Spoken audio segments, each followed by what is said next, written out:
بسم الله الرحمن الرحيم. يا أيها المدثر قم فأنذر وربك فكبر وثيابك فطهر والرجز فاهجر ولا تمنن تستكثر ولربك فاصبر فإذا نقر في الناقور فذلك يومئذ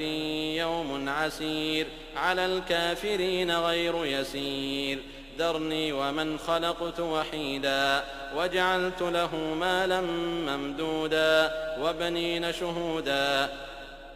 ومهدت له تمهيدا ثم يطمع أن أزيد كلا إنه كان لآياتنا عنيدا سأرهقه صعودا إنه فكر وقدر فقتل كيف قدر ثم قتل كيف قدر ثم نظر ثم عبس وبسر ثم أدبر واستكبر